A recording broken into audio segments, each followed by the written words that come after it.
Lucas, Oi, gente, boa tarde. fala, Viviane. Tudo bom? Joia, e vocês? Bom.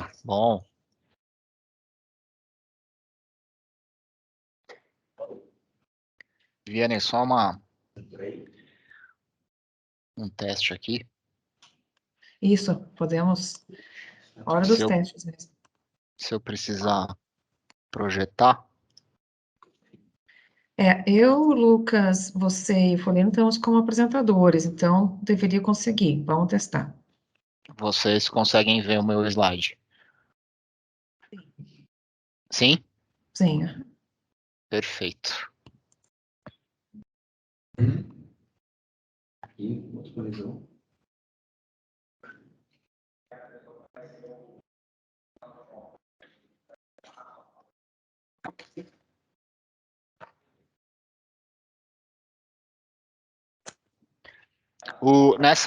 Na live vão participar clientes, né?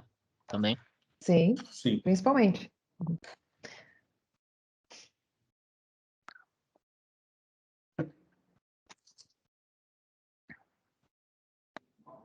Ô, Vivi, eu vou dar um alô aqui nos grupos, né, para o pessoal. Joia.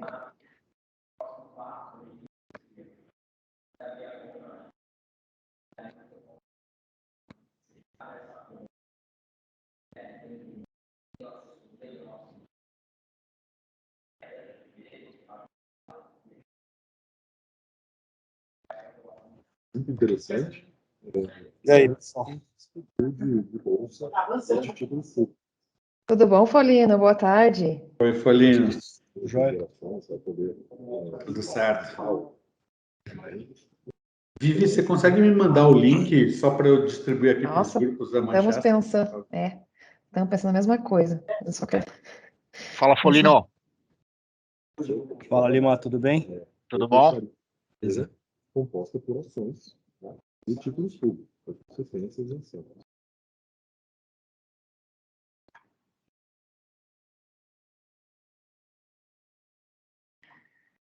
Joia, gente, vamos esperar uns minutinhos, a gente já começa, tá bom? Perfeito. Folino, você vai querer apresentar alguma coisa também? Não? Tá Na bom. 4373 está comum, tá? Crédito privado de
Desculpa, pessoal, estava aqui escrevendo nos grupos para mandar o convite. Galera, vamos avisar. Às vezes o cliente, meia hora, já esquece que vai acontecer às 6 horas da tarde o nosso bate-papo.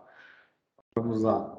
Imagina o Folino, que a tua agenda de você 18 desses encontros por dia, no mínimo, né? alguns, Lucas, alguns. Com certeza. Você tem feito bastante com escritórios ou mais no individual com os clientes private e tal? Não, acho que, assim, em quantidade, mais individual, né? Mais individual, com certeza. Mas tem também com o escritório, toda hora.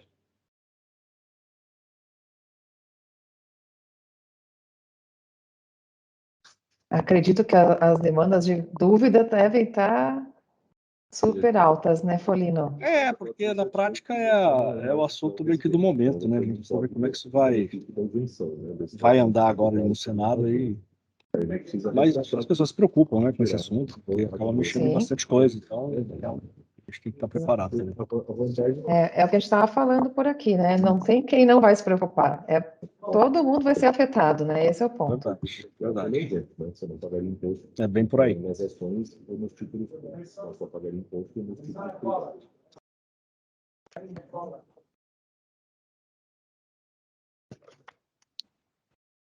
Gente, eu vou ficar escondido aqui um segundinho, tá? Já volto.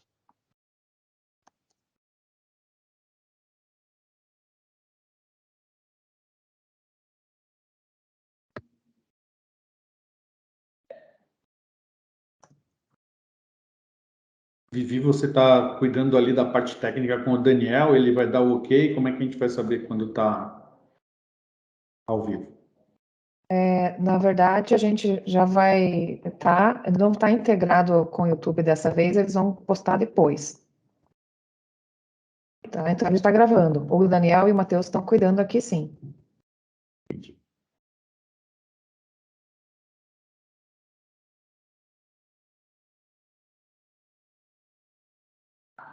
Eu vou dar mais uns minutinhos, o pessoal está entrando, estou vendo que está entrando bastante gente. Aí a gente já começa. Legal.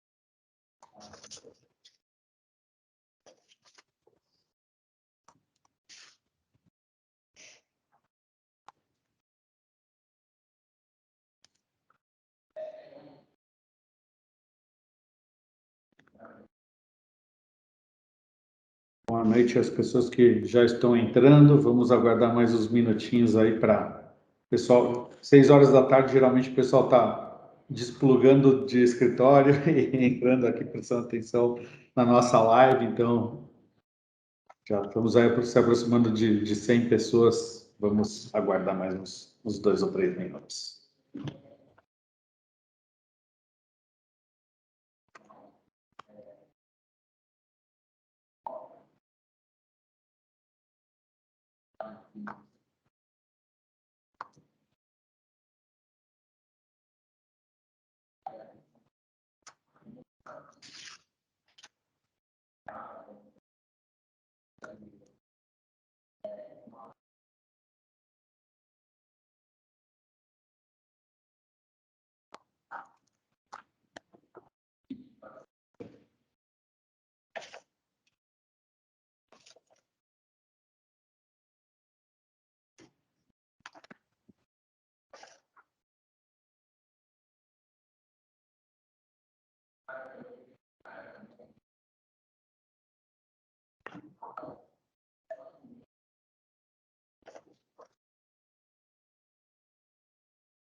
Bom, pessoal, acho que a gente pode ir começando, até a gente apresentar todo mundo, o pessoal também já vai entrando, né?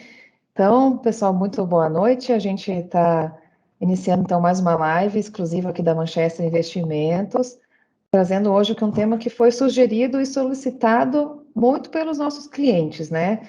A gente entende que é um momento de muita incerteza e que estamos aqui justamente para buscar maiores esclarecimentos dessas mudanças que a gente vai ter na reforma tributária, que impactos que a gente vai ter, tanto para as empresas como para as famílias, tá? Então, a gente agradece todos que estão nos acompanhando hoje, em especial os clientes da Manchester, que estão aí conosco. Obrigada aí pela presença do Renato Folino, ele é Head do Wealth Planning da XP Private, tem mais de 25 anos de experiência do mercado financeiro e é especialista em planejamento fiscal e financeiro, ocupou várias posições de liderança no segmento, instituições financeiras, então tem bastante para nos dividir conosco ainda hoje. Também está aqui o Fernando conosco, Fernando Lima. Ele vai nos trazer umas ideias práticas do que a gente pode fazer nessas questões referentes às alterações tributárias. O Fernando Lima é o nosso coordenador da mesa de crédito do Banco XP. E agradeço também muito a presença aí do Lucas, que é sócio da Manchester, aqui comigo, e é um credenciado da XP Private, atendimento de famílias há mais de 20 anos, né, Lucas, atendendo o segmento private, grande experiência nesse atendimento de grandes famílias, sucessão e grandes fortunas, né? Obrigada. Vivi, e eu sei que a modéstia não te permite, mas deixa eu te apresentar, então. Estamos aqui com a grande premiada, melhor assessora do Brasil de toda a XP, melhor assessora do Sul, e além disso tem o selo Private e o selo Corporate da XP. Para que mais medalha e credencial que você mesmo, né, Vivi? Obrigado pela condução aí do evento. Obrigada, Lucas. É isso mesmo. A gente quer, assim, de fato, esclarecer vocês em todas as frentes possíveis, né? Então, a gente junto aqui vai poder falar, abranger todas as questões, tanto da pessoa física quanto da pessoa jurídica. Então, como é uma questão que gera bastante dúvidas mesmo, já deixo à disposição de vocês, estão nos ouvindo, o chat para fazer as questões, né? Depois que o Folino tiver apresentado e o Lima, a gente vai poder esclarecer se já não tivesse esclarecido durante o caminho, tá bom? Mas antes só de passar a palavra para o Folino, eu quero agradecer também quem está nos ouvindo pela primeira vez, que não conhece ainda a Manchester, né? A gente está numa semana muito comemorativa aqui na Manchester, a gente ultrapassou a marca de 12 bilhões sobre custódia, somos hoje quase 300 assessores, 20 filiais, atendemos aí todo o estado, toda a região sul, São Paulo, interior de São Paulo, Rio de Janeiro e Minas. Então, a gente está muito feliz de poder dividir, atender e abranger o maior número aí de pessoas dessa vez, nessa nossa live, tá? A Manchester está aí 54 anos no mercado financeiro, assessorando famílias, empresas, e algumas famílias até na segunda geração já. Então, é muito bom poder estar dividindo com vocês e entregar aqui em primeira mão essas novidades. Vivi, para a gente passar a palavra para o Folino, né? Eu fico imaginando na função dele como wealth planning, como é que você vai fazer planejamento num país como o Brasil? Se a gente estivesse na Suíça, seria um pouquinho mais fácil, as regras não mudam tanto. E todo mundo gosta de falar, no Brasil até o passado é incerto, né? Então, Folino, né, com essa reforma tributária em andamento, que está deixando todo mundo preocupado, de cabelo em pé, tanto do ponto de vista da pessoa física como da jurídica. Claro, poxa, tuas palavras aqui, tua experiência, nossa parceria contigo tem sido muito importante para orientar os nossos clientes no que como blindar, como proteger o que construiu até agora e como planejar os próximos passos, né? E acho que linkando com o nosso trabalho de assessor, nós temos dentro da Manchester, nessa parceria com a XP, um trabalho que vai muito além de percentual do CDI, que isso a gente sabe fazer muito bem, mas sim olhar o cliente de uma forma um pouco mais abrangente, porque tem preocupações aí, às vezes com sucessão, às vezes com o dinheiro offshore, ou com aspectos que vão muito além apenas de escolher boas alternativas de investimento. Aí entra a importância do seu trabalho e a forma de a gente orientar de uma forma muito mais profunda e próxima dos clientes. Então, como é que tem sido o teu dia a dia? Como é que está esse turbilhão de emoções e as preocupações que tem trazido e chegado até você? E a tua opinião também sobre as reformas e o que vai passar e o que não vai passar? Legal, Lucas. Tem sido divertido. Eu acho que a desvantagem da gente, se a gente estivesse na Suíça, é que teria muito chato, né? Pedir nada para fazer. É verdade. Aqui no Brasil, pelo menos, tem bastante assunto para a gente se divertir. Então, toda hora tem coisa nova para a gente olhar e, sem dúvida nenhuma, eu acho que o tema do momento é justamente a discussão desse projeto que foi enviado aí pelo governo para o Congresso. Aí, até antes de entrar um pouco no assunto, eu queria muito agradecer vocês aí, Lucas, Viviane, Manchester, pela parceria de sempre. É sempre um prazer estar aqui, poder conversar com vocês. E o Lima também, que já deve ser o terceiro ou a quarto evento que a gente está fazendo junto, né, Lima? A gente vai fazer uma dobradinha aí, porque realmente os assuntos se conversam e é super importante que a gente esteja pronto e preparado para poder ajudar os clientes a tomar decisões, né, Lucas? É isso que a gente faz. No final do dia, a decisão é sempre do cliente, mas a gente precisa estar aqui junto deles para mostrar as alternativas, as possibilidades, os riscos, e assim ele poder cada vez estar mais seguro e estar mais tranquilo na tomada de decisão que precisa ser feita no dia a dia. Então, acho que essa é a ideia. E aí, sem dúvida nenhuma, a gente precisa olhar um pouco para entender como é que essa reforma pode... Lá de reforma não tem muita coisa, né? Na realidade, esse pacote que a gente está discutindo agora é muito mais um pacote de mudanças nas regras do imposto de renda, não dá para chamar muito de reforma, mas que tem coisas importantes que podem ser alteradas com essa nova legislação e que a gente precisa prestar um pouco de atenção. Quando eu falo um pouco desse pacote de mudanças no IR, eu gosto de dividir em 3 grandes blocos, né, se a gente pode dizer assim, esse texto que está sendo discutido, que foi aprovado na Câmara há 2 semanas atrás e que agora já está no Senado, ali, uma segunda etapa dessa tramitação. Acho que o primeiro grande bloco de notícias ou de ideias ou de possíveis mudanças vem em relação aos investimentos no mercado financeiro. Né? Eu acho que você tem aí uma mudança, alguns ajustes mais finos e algumas mudanças importantes. Se você pegar, por exemplo, o mercado de renda variável, eu acho que você tem uma mudança interessante, que é você poder passar a recolher o imposto trimestralmente, não mais mensal, né? Eu acho que isso é bom, porque te ajuda a ter um pouco mais né, não precisa ser a coisa tão intensa assim, você consegue se programar um pouco melhor, e você pode, na prática, aquele limite que você tem para vender as ações de R$20 mil também passa a ser trimestral, e passa a ser um limite de R$60 mil. Então você começa a esticar um pouco mais, o que eu acho que faz sentido. Se você olhar um pouco para o mercado de fundos, que aí sim a gente vai ter uma mudança importante, principalmente quando a gente está falando de fundos fechados, né? A gente sabe que o fundo fechado ele tem o benefício de você não pagar o imposto, não ter aquele cobre-cota semestral, você paga o imposto só no momento do resgate ou da amortização, você tem um diferimento fiscal natural do produto. E esse texto que foi aprovado na Câmara, ele traz uma alteração importante, porque ele cria o come-cotas para os fundos fechados, como você já tem nos fundos abertos, né? A diferença é que ele também vai ajustar o come-cota do fundo aberto para ter um único come-cota, um come-cota anual ali no mês de novembro, não mais o come-cota semestral, maio e novembro, como é hoje. E esse come-cotas com alíquota de 15%. Então, você vai perder esse benefício do diferimento fiscal e vai passar a pagar imposto uma vez por ano nos fundos fechados, se esse texto, obviamente, for aprovado até o final do ano. Além disso, você tem uma coisa importante em relação aos fundos fechados, que é um assunto que sempre traz discussões, que é poder ou não poder tributar o estoque de rentabilidade que está dentro dos fundos fechados e que nunca foi tributado até hoje, né? Porque é assim que a lei orientava, que a regra orientava.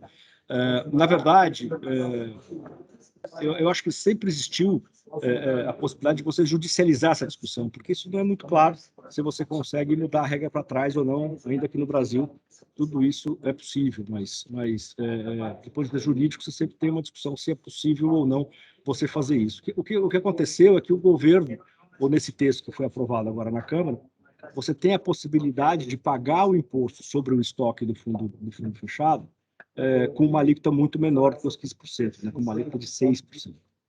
Na realidade, essa alíquota de 6% ela foi alterada no apagar das luzes da Câmara, porque até o último minuto essa alíquota era de 10%. O que se discutia muito no mercado é que 10% não era uma alíquota confortável para o contribuinte pagar isso e não discutir. Na prática, o que todo mundo estava falando é que você corre o risco de todo mundo pagar os 10% em juízo e ainda assim entrar na justiça para discutir se fazia sentido ou não pagar isso. Com 6%, eu acho que você já começa a ter uma alíquota um pouco mais palatável, vamos dizer assim, e provavelmente muita gente vai acabar aderindo sem a judicialização, o que é bom, né? Você acaba não discutindo isso judicialmente. Então, essa eu acho que é uma novidade que se tem em relação ao fundo fechado. Os fundos abertos, como eu disse, eles deixarão de ter o come-cota semestral e também passarão a ter um único come-cotas anual ali no mês de novembro. A diferença básica entre fundo fechado e fundo aberto em relação à tributação é que o fundo aberto ainda vai respeitar aquela tabelinha dos 22,5% aos 15%, dependendo do prazo que você faça o resgate, né? Então, se você fizer um resgate nos primeiros 6 meses, é 22,5%, você vai caindo até chegar em 15% depois de 2 anos. O fundo fechado vai ser 15% sempre. Então, mesmo que você faça um resgate nos primeiros 6 meses, vai ser tributado a 15%. Tem essa diferença, não me pergunte por quê, mas tem essa diferença em relação à tributação dos dois tipos de fundo aberto e do fundo fechado. Outro bloco que a gente vem discutindo muito aqui é em relação à questão dos investimentos offshore. Na verdade, não tem muita mudança, né? No primeiro texto, no texto original do projeto, do 2337, que foi apresentado ali em junho pelo governo, você tinha ali uma previsão de você passar a tributar as estruturas offshore também uma vez por ano, né? Ou seja, se você tem uma empresa offshore, você seria obrigado a fazer o balanço dessa empresa todo ano, apurar o lucro do exercício e tributar esse lucro, mesmo que não distribuído, né? E a tributação seria de 27,5%, como é hoje, mas hoje você paga só os 27,5% quando você distribui o lucro para o acionista. Ou seja, você também tem um diferimento natural de imposto nas empresas offshore, assim como você tem no fundo fechado. Mas essa mudança de você passar a tributar também uma vez por ano nas empresas offshore, desde o primeiro relatório que foi apresentado pelo deputado Celso Sabino, que foi o relator da matéria na Câmara, isso foi tirado do texto e nunca mais voltou. Tá? O que foi aprovado na Câmara há 2 semanas atrás, em relação à questão offshore, é que ele vai dar a possibilidade de você atualizar o seu patrimônio offshore, e aí sim uma possibilidade de atualizar o patrimônio offshore, pagando um imposto também de 6%. Tá? O que isso pode ser bom, porque na prática esse lucro deveria ser tributado a 27,5% e ele vai ser tributado a 6%. Parece uma coisa meio óbvia, mas não necessariamente é. Vai depender muito do ativo que você tenha dentro da sua estrutura offshore. Se você tem ativos muito ilíquidos, imóveis, por exemplo, não sei se faz sentido você atualizar esse patrimônio, porque não é uma coisa que você vai vender toda hora, não é uma coisa que você pode, eventualmente, estar pegando um momento de alta do mercado que você vai pagar imposto, na hora que você for vender, você não tem esse dinheiro. Então, é complicado. Ou, muitas vezes, se você está carregando posições de controle de empresas, de estruturas offshore, que é cada vez mais comum hoje, você também não é uma coisa que você vai vender. Então, talvez pagar o imposto hoje, aí quando você precisar vender isso, talvez não faça muito sentido. Então, você precisa olhar um pouco isso também, tá? Eu esqueci de falar um detalhe importante em relação aos fundos fechados, que é a questão relacionada quais são as condições que você tem que obedecer para poder pagar a alíquota menor de 6% sobre o estoque, né? Ou seja, esse imposto tem que ser pago até maio de 2022 ou em 24 meses, começando a primeira parcela em janeiro, e essas parcelas são corrigidas pela Selic. Ou seja, se você não fizer essa opção, em novembro de 2022, que seria o primeiro come cotas do fundo fechado, ele vai tributar todo o estoque a 15%. Tá? Então, é importante ter isso na cabeça, se essa regra realmente passar no Senado e passar a valer a partir de 1º de janeiro de 2022. O terceiro grande bloco, que eu acho que talvez seja o principal foco aqui das conversas que a gente vai ter, é justamente, para mim, o ponto mais crucial desse projeto, que é a tributação de dividendos, né? Então, a gente, só para contextualizar um pouco, o Brasil tributou a distribuição de lucros e dividendos até 1995. Deixou de tributar a partir de 1996 e até hoje não é tributada essa distribuição, né? O projeto diz que passará a ser tributado todo o lucro distribuído a partir de 1º de janeiro de 2022. Então, é importante dizer que o texto diz que passará a ser tributado todo o lucro distribuído a partir de 2022, não o lucro gerado a partir de 2022. Pode parecer só semântica, mas faz toda a diferença, porque na prática, com isso você está abrindo a possibilidade de tributar todo o estoque de lucro acumulado que não foi tributado, tá? Que para mim é um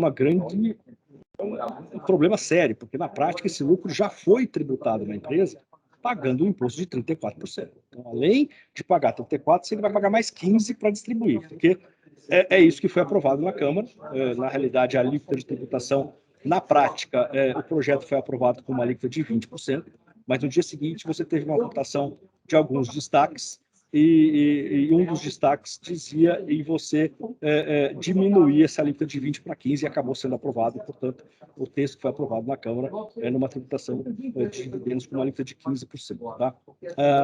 Para isso, você também vai diminuir o imposto das empresas, o imposto de renda das empresas, né? O imposto de renda das empresas, só para a gente também lembrar, a gente sempre fala que é 34%, mas na prática ele é dividido em 3 alíquotas, vamos dizer assim. O primeiro é a alíquota ordinária do imposto de renda, que é 15%. Aí você tem uma alíquota adicional de mais 10% para todo o volume de faturamento acima de R$240 mil por ano. E ainda você tem a contribuição social sobre o lucro líquido de 9%. Então, juntando 15 mais 10 mais 9 dá os 34%. O que esse projeto fez? Ele diminuiu a alíquota ordinária de 15 para 8, ele manteve a alíquota adicional em 10 e ele também tem a possibilidade de você diminuir mais um ponto percentual na alíquota de contribuição social, de 9 para 8, condicionada à extinção de alguns benefícios fiscais que tem. Então, no limite, você pode trazer de 34% para 26%. Né? Mas dependendo da empresa, se for uma empresa familiar, normalmente, uma empresa patrimonial, eu gosto muito de dizer que o bolso que paga o imposto é o mesmo, né? Você recebe da pessoa física, ou seja, para o dinheiro chegar no bolso da pessoa física, mesmo que você vá diminuir de 34 para 26 o imposto das empresas, para chegar no bolso da pessoa física, você vai pagar mais 15, portanto, vai ficar mais caro para o dinheiro chegar no bolso do sócio, basicamente isso, tá? Existe também uma previsibilidade ali de você não tributar em cascata, ou seja, você não faz sentido, se você tem uma estrutura de holdings, por exemplo, a empresa vai distribuir para a holding, tributa de novo, não. Na realidade, você tem toda uma regra ali, ou para compensação, ou para isenção, de maneira que a tributação definitiva vai sempre acontecer na pessoa física, no nível das pessoas físicas, dos sócios finais das empresas, entendeu? Então, de uma maneira geral, essas são as características do projeto que está ali. Eu acho que do ponto de vista de tramitação também, quando chegou no Senado, ali no dia 8 de setembro, ele demorou mais umas 2 semanas para que você pudesse ter uma relatoria. Isso foi feito essa semana. O presidente da Comissão de Assuntos Econômicos, o senador Otto Alencar, já determinou quem vai ser o relator do projeto, o senador Ângelo Coronel, tá? Que vai relatar isso ali no Senado. E a primeira coisa que ele fez foi chamar uma audiência pública para discutir o projeto, com participação de alguns setores da sociedade, o que faz sentido. Isso deveria ter acontecido na Câmara e não aconteceu. Ali você teve uma aprovação muito mais assodada, né? O Arthur Lira ele conseguiu aprovar um regime de urgência para tramitar isso na Câmara. No Senado isso absolutamente não vai acontecer. Isso já falado aos 4 ventos pelos senadores e principalmente pelo Rodrigo Pacheco, de que ele vai fazer a tramitação do jeito correto, vai passar por todas as comissões, portanto, isso deve demorar mais do que foi na Câmara. Não existe muita vontade ali de que isso seja aprovado, está sendo muito sincero com vocês.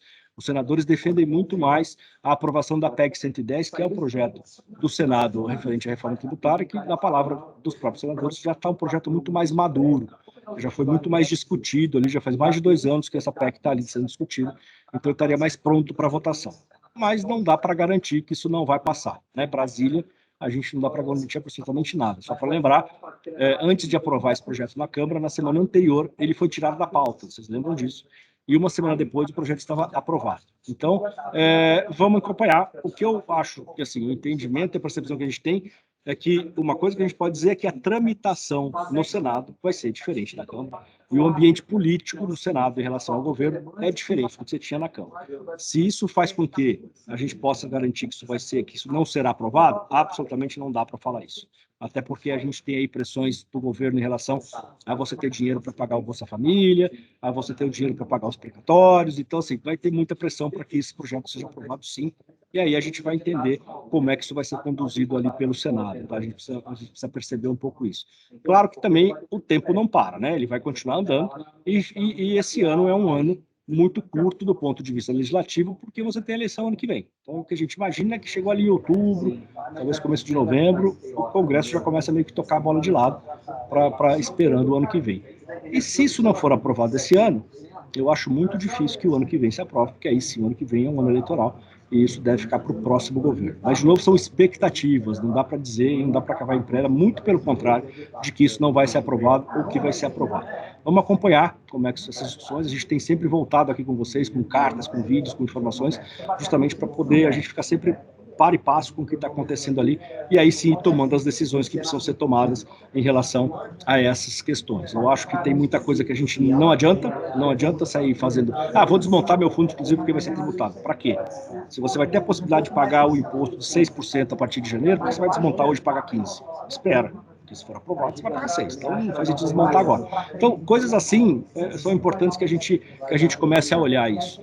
Transformação de FII fechado em FIA é uma coisa que você pode olhar também, eventualmente migrar recursos para a Previdência, tem várias coisas que podem ser discutidas, mas que eu acho que a ideia não é entrar um pouco, podemos falar ao longo aqui da nossa conversa, mas acho que a ideia também é escutar um pouco o que o Lima tem para falar um pouco em relação à estrutura de crédito que a gente tem aqui para dar liquidez para as empresas e que elas possam usar isso de algumas maneiras. Ele vai explicar direitinho. Mas eu acho que da reforma tributária era isso.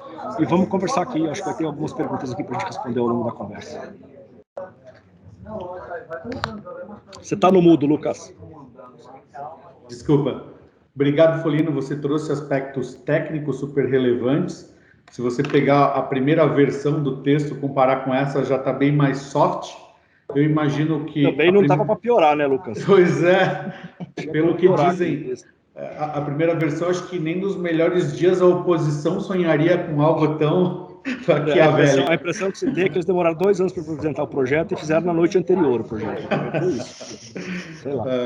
E tem os aspectos políticos que não podem ser ignorados, que você pontuou, a questão de eleição no que vem e o que tem chance de andar, ou se tem a chance de nada andar, né?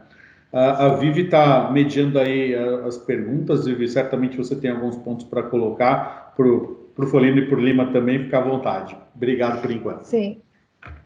Gente, obrigada. E a gente está recebendo já algumas questões, mas acho que seria legal o Lima colocar as ideias que a gente tem planejado, algumas ideias, né? A gente pode falar de sugestões até para as empresas, para os empresários, né? O que poderia ser feito se a gente quiser antecipar, um movimento antecipado a essa tributação de dividendos, né? E aí eu vou compilando as perguntas aqui, a gente já segue. Lima, você quer projetar?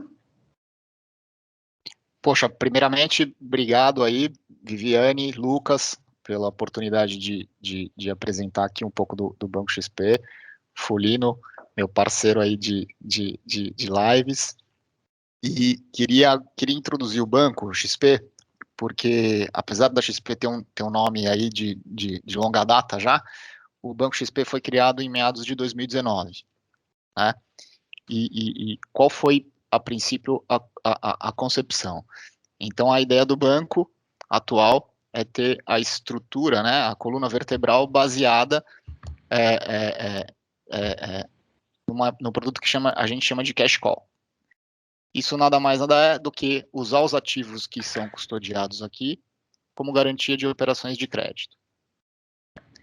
Então, debaixo dessa estrutura, sempre cash call, existem as diversas modalidades. Uma delas é a famosa, a gente deve ter empresários aqui, é a famosa CCB para as empresas, né? Então o banco ele concede esse empréstimo e pega como garantia os ativos ou dos sócios ou das próprias empresas.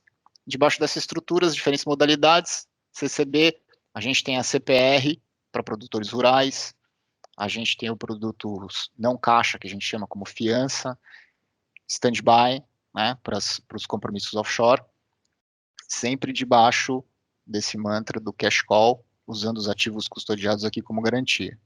Isso funciona em algumas situações. Então, por exemplo, a pessoa física, o sócio, ele tem um horizonte de investimento de um prazo maior, muitas vezes, que o da empresa. Então, por que não, dado que a gente tem mais um banco, abrir um relacionamento com o Banco XP, usando parte desses ativos como garantia de operação de crédito na companhia. A gente tem se deparado com alguns casos e ao acrescentar o Banco XP, os empresários têm diminuído o custo de capital das companhias. Como a gente conta com uma garantia nobre, então os prazos, os termos do crédito também saem muitíssimo competitivos. E em toda essa discussão de mudança das regras, a gente tem recebido algumas abordagens e os empresários sempre pensam muito em termos de projeção, proteção. Então, uma maneira de se proteger contra esse risco, né? Poxa, a gente, ao longo do tempo, já foi tributado a 34% nas companhias sobre lucro real. Ser tributado agora em 15% seria uma carga muito grande e eu preciso me proteger disso. Então, se me permite, eu vou projetar uma solução que a gente bolou aqui no banco.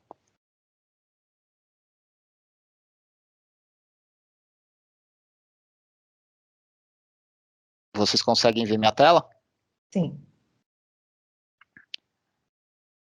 Então, uma das formas de se proteger contra digamos assim, esse excesso de tributação seria criar a liquidez na empresa e distribuí-la como dividendos para os sócios.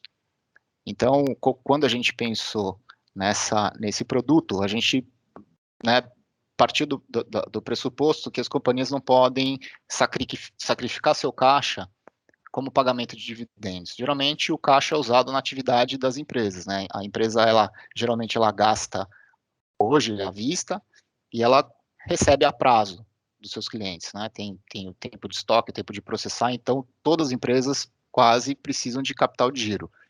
E o sacrifício desse capital em benefício do sócio, às vezes, não é interessante. Então, o que a gente bolou? A gente pensou o seguinte, poxa, se a gente fizer uma operação de crédito, a gente consegue criar liquidez no caixa da companhia e essa liquidez ela pode ser distribuída para os sócios. Uma vez que os sócios estejam com os recursos, eles fazem uma aplicação em um CDB-XP e esse CDB-XP ele volta como a garantia do crédito.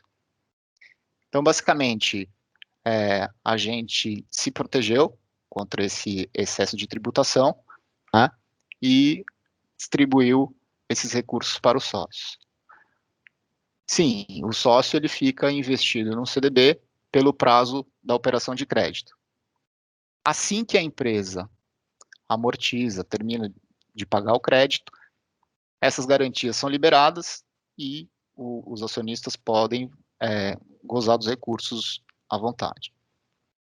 Essa operação, ela exige que tanto a companhia quanto todos os sócios, até o layer pessoa física, né, porque não faz sentido a gente deixar esse investimento, subir esse dividendo até o layer PJ, ele tem que ir até a pessoa física, então toda essa cascata terá que ter contas abertas aqui no Banco XP.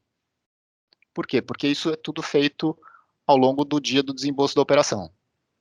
Então, primeiro, o banco desembolsa a operação, isso acredita uma conta PJ aqui no Banco XP.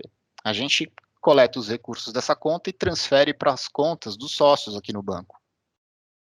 Uma vez que esses recursos estejam na conta dos sócios, a gente investe no CDB e aliena na operação de crédito. Então, como envolve uma questão operacional grande, a gente setou uma régua com uma operação mínima de 10 milhões de reais. Então, aquela empresa que tem reserva de lucro acumulado de 10 milhões, ela passa a ser elegível.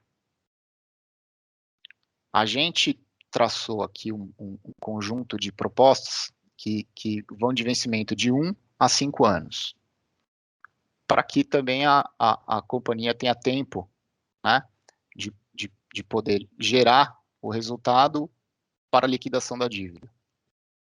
Os juros e amortização são no vencimento, então nesse meio tempo não tem as PMTs, é tudo no vencimento. As taxas, como eu disse para vocês, as garantias nobres dadas para um crédito, ele tem que sair de uma taxa muito barata. Então, as taxas são a partir de CDI mais 0, e aí depois as condições comerciais, a gente olha caso a caso. Porque, como eu falei, existem casos mais complexos, casos menos complexos. A gente está analisando uma operação cuja companhia tem 78 sócios. Imaginem, são 78 contas, 78 CDVs, né? É uma confusão.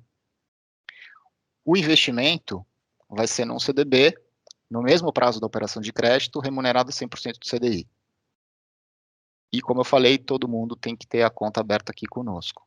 Então, uma das vantagens é isso, a gente preserva a liquidez da companhia, a gente não sacrifica o caixa em benefício dos sócios, a liquidez é preservada. Se a gente pensar naquelas companhias sobre o regime de lucro real, uma vez que o seu custo financeiro aumente por conta dessa operação, a sua base tributável diminui. Então, é criado uma coisa que a gente chama de tax shield. Então, ao invés desse dinheiro aqui, ele ser convertido em tax, ele é convertido em benefício da operação. Poxa, Lima, como é que a gente faz para ter uma proposta? Tá? Então, a gente precisa de algumas informações, a gente precisa do balanço da companhia, das demonstrações financeiras, porque a gente precisa apurar o lucro retido até a data. A gente precisa verificar essa cifra. A gente precisa do organograma societário para entender essa questão de a companhia tem quantos sócios, são sócios PJ, até que leira a gente precisa subir para atingir a pessoa física. Então, a gente precisa entender a complexidade. Aí, o histórico de faturamento das companhias, e o volume de crédito e o prazo desejado. A gente entende que tendo essas informações, tendo certinho as contas abertas aqui conosco, o desembolso dos recursos sai até 10 dias úteis. Então, a solução é essa. O Cash Call, ele ajuda, né, a fazer essa passagem. E então a gente quer difundir essa ideia para vocês e discutir essa ideia com vocês para ver se faz sentido e de repente falar com os clientes para a gente fazer propostas, enfim, a gente está à disposição. Legal, Lima, super obrigada. E às vezes acredito que até os empresários ou até o diretor financeiro, gente financeira que esteja nos ouvindo, não tem ideia do potencial que tem nos seus investimentos, no investimento do sócio, né, para você melhorar a condição de taxa da empresa como um todo. Você partir de taxa, partir de CDI mais zero é algo que não existe no mercado, né, é algo muito peculiar aí do Banco XP, né, que veio justamente para fazer algo diferente pelo cliente, né. Então, é um potencial, de fato, bastante grande. Sim, obrigada mesmo pela apresentação, é algo que cada um de nós que tem que pensar daí dentro de casa, como se vale a pena fazer ou não, né? Até porque eu acho que não são, vou até puxar um pouco já das perguntas que a gente está recebendo, não é todo mundo que vai sofrer alteração, né? Eu acho que o impacto maior no caso das empresas no caso de lucro real, acho que é presumido também. Tem alguém que fica isento, não muda nesse caso, Folino? Vivi, na realidade, você tem uma isenção, mas é para pequenas e microempresas com faturamento, que é o limite de faturamento de R$4.800.000 por ano, tá? Então, todas as empresas acima disso, independente do regime tributário, vão ser afetadas pela nova regulamentação. Então, você vai ter uma isenção para pequenas e microempresas, que na realidade é essa característica. Na realidade, ele não fala em pequenas e microempresas, ele fala em empresas com faturamento até 4.800. Mas esse é o limite de pequenas e microempresas. Então, na realidade, essas empresas vão estar isentas da distribuição de dividendos, mas a partir daí, qualquer empresa, não importa o regime tributário, vai ser afetada por essa nova regra, se for aprovada, né? Vamos deixar claro isso. Tá.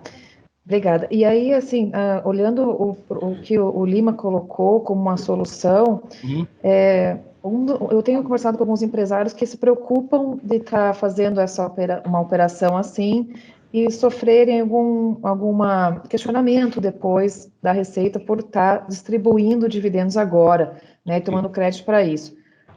Como que vocês veem isso? Pois é, Vivi, é assim, obviamente que esse tipo de assunto, assim, esse tipo de aconselhamento jurídico, é importante que o cliente sempre se suporte com os seus advogados e seus contadores para saber se faz sentido ou não.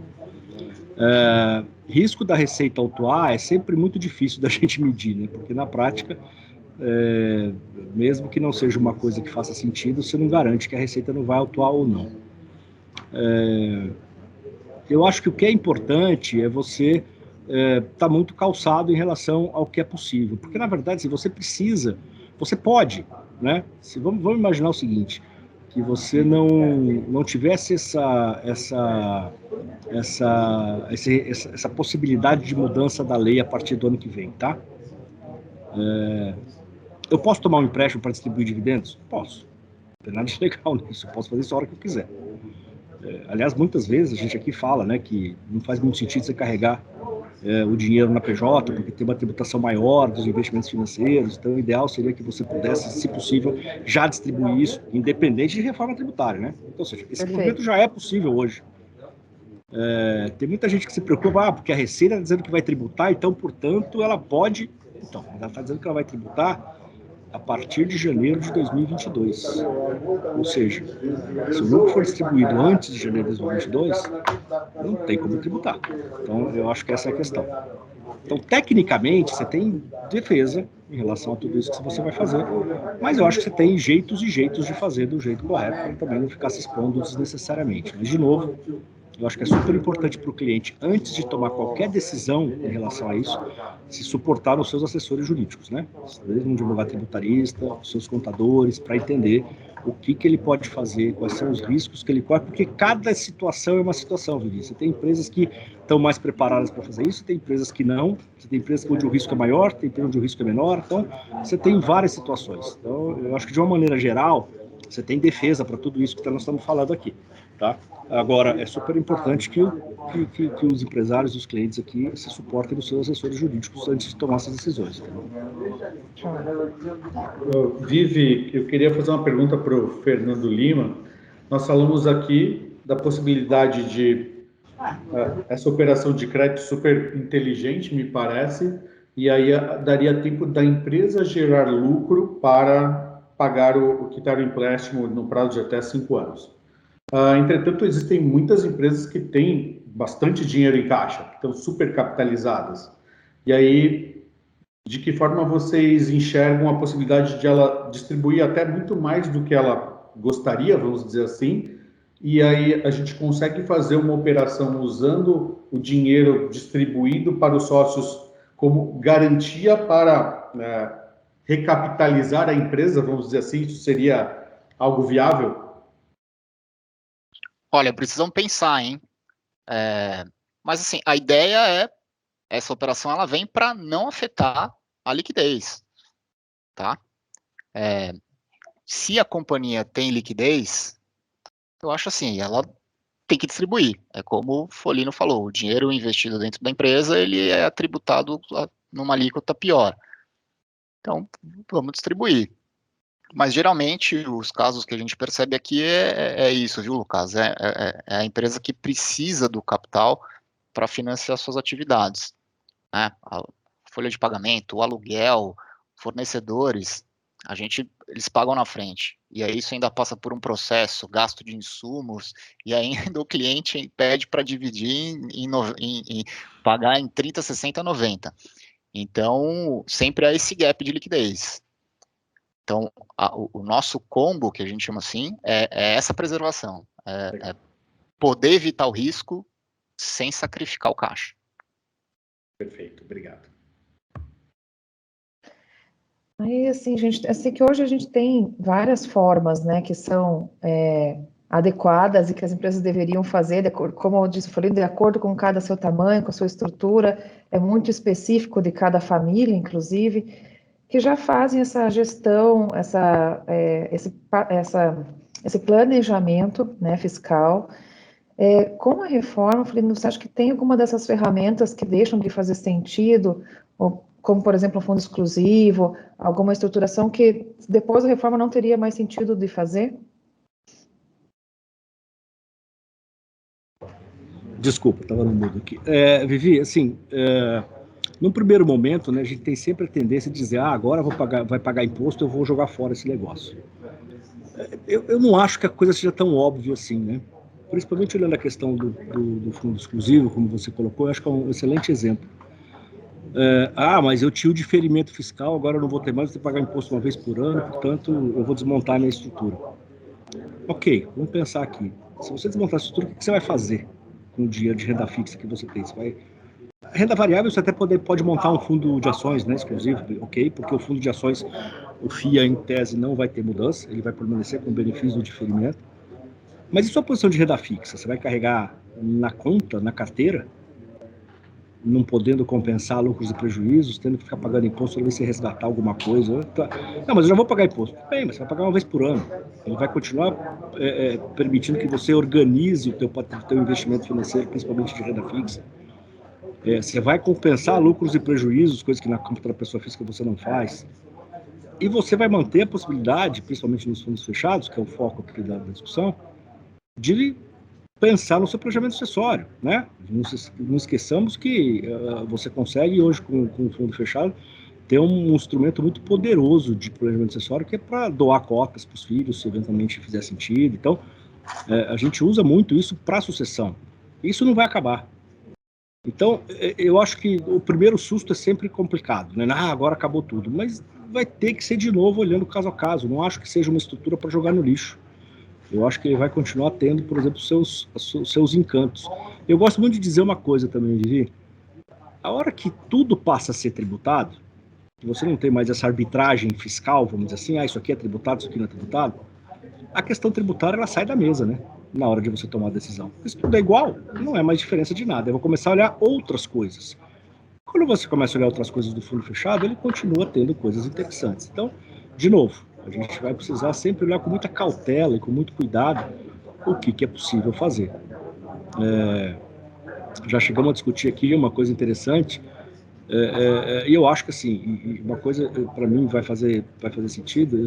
Eu falo que previdência, por exemplo, é uma coisa que já tem se tornado cada vez mais interessante, né? Depois que você teve mudanças de regras aí permitindo que os gestores pudessem trabalhar direito e, portanto, aumentando a rentabilidade dos fundos de previdência, a previdência perdeu talvez o seu calcanhar de Aquiles, que era justamente a sua rentabilidade. Então, hoje, a previdência passou a ser uma coisa bem legal para investimento de longo prazo. Você vai ter diferimento fiscal, que não vai perder, você chega a 10%, coisa que no mercado tradicional você não chega, encaminha a sua sucessão. Agora, você imagina você fazer um fundo exclusivo de ações dentro da Previdência. Você vai passar a ter uma estrutura de renda variável com imposto de 10, né? Você não tem isso fora da Previdência. Então, assim, são coisas que você começa a prestar atenção que pode fazer sentido. Eu acho que a Previdência vai ficar ainda mais bonito se essa regra passar. Mas não acho que o fundo exclusivo fechado vai ser uma estrutura para ser jogada no lixo só porque vai passar a tributar uma vez por ano, tá? Eu acho que tem muita coisa que vai permanecer do jeito que está, porque faz sentido por outras questões, entendeu? Mesmo pagando imposto uma vez por ano, ainda vai ser interessante. Então, eu acho que a gente tem que ter muita calma nessa hora para saber como é que a gente vai desmontar, ou se vale a pena desmontar, ou se não vale a pena desmontar. Precisa olhar de novo. Parece conversa de enrolador, mas é caso a caso. Tem que olhar para dentro, olhar, entender. O depende aqui não é nenhuma enrolação, depende porque depende mesmo, depende de cada um, de entender qual é a estrutura, o que faz sentido. Isso já é uma coisa que a gente fala aqui dentro desse mundo de wealth planning, né? Não adianta seu amigo falar que ele tem uma holding patrimonial que você quer ter uma igual também, então não é isso, não é assim que funciona. Você tem que olhar para a sua estrutura, você tem que olhar para a sua família para ver o que faz mais sentido, para dentro da sua casa. Então, o raciocínio continua sendo o mesmo. Não adianta também sair querendo desmontar tudo porque vamos pagar imposto, então não vale mais a pena. Não é bem assim. E legal que a Previdência se tornou algo extremamente democrático, né? Toda família pode usar como uma ferramenta, até sucessória, como você falou, um encaminhamento de sucessão. Sim. Então, é algo que, é o que você falou, a gente vai encontrando os outros benefícios, né? A gente não faz só por causa do fiscal, né? É isso. É bem legal.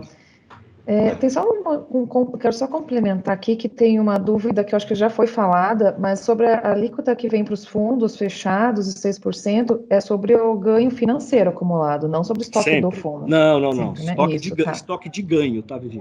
Isso. Sempre estoque de ganho. Principal não, esse dinheiro já foi tributado em tese quando você ganhou esse dinheiro, né? Então, você só investiu no mercado financeiro. Então, o que você paga é o a mais, é o ganho que você teve ao longo do tempo que ainda não foi tributado. É isso. Joia. E a gente tem uma última questão que é um pouquinho maior, mais complexa aqui, mas ele está perguntando em relação à distribuição dos dividendos quando tem controladora, que não seria tributado. Isso.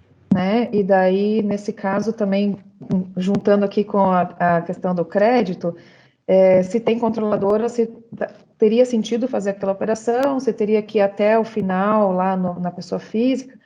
Acho que dá para dividir em duas partes essa pergunta aqui. Primeiro, assim, com relação à questão do controlador. É isso. Então, com relação à questão do controlador, só para deixar claro, a tributação vai, né, do jeito que está escrito até hoje, pelo menos, vai acontecer só no nível da pessoa física, que é o sócio final, tá?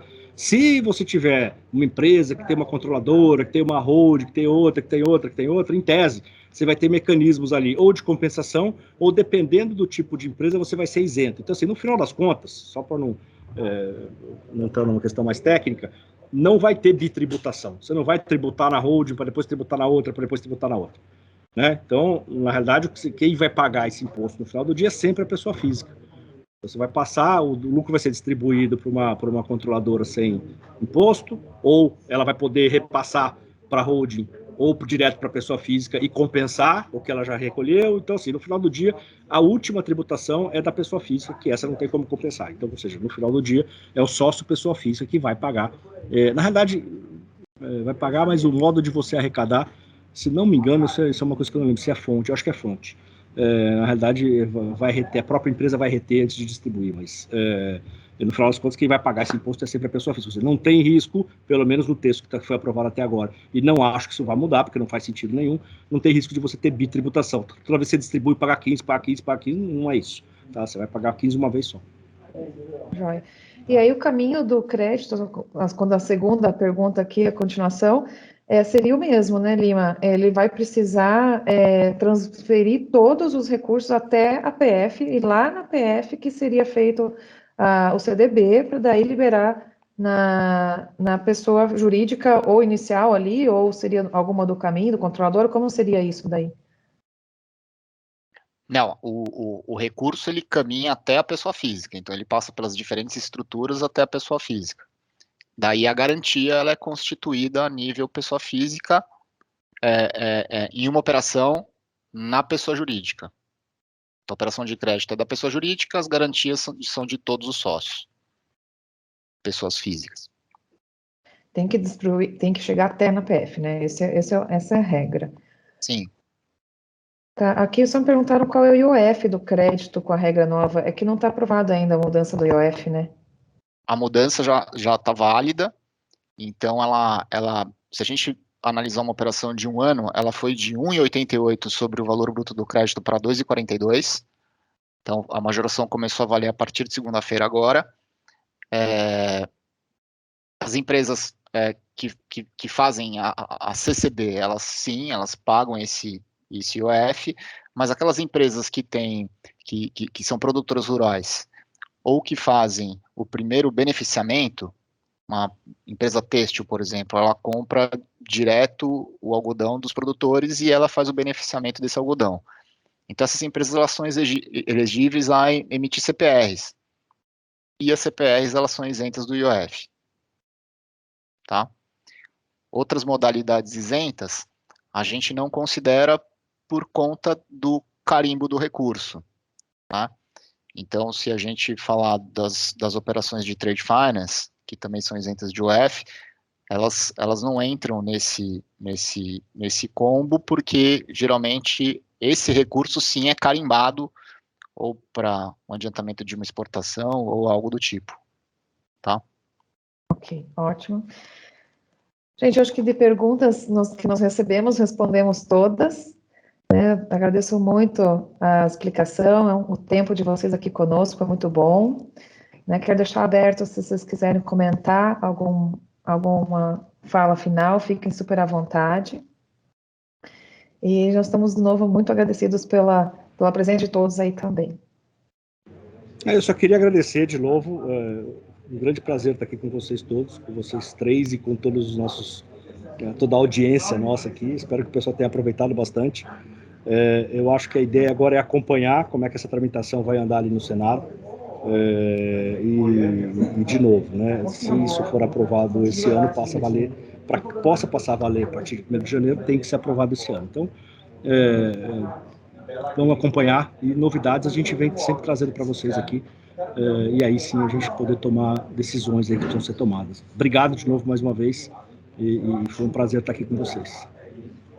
Em nome da Manchester, eu agradeço a presença de todos, a presença dos clientes, dos assessores, do Folino, do Lima, Vivi. Essa proximidade que nós temos na XP é muito importante e eu recomendo a todos que têm dúvidas e questões ali particulares da sua empresa, da sua família, que possam conduzir isso junto com os assessores da Manchester. Nós endereçaremos isso para a XP, o Folino está disponível para, inclusive, fazer reuniões individuais com os nossos clientes para tratar de casos particulares. Então, poxa, fiquem à vontade para nos procurar nesse momento de tanta incerteza. Acho que é bacana um aconselhamento profissional. Boa noite a todos. Obrigado. Tudo de bom. Obrigado, Tchau, gente. pessoal. Tchau, Obrigada. tchau.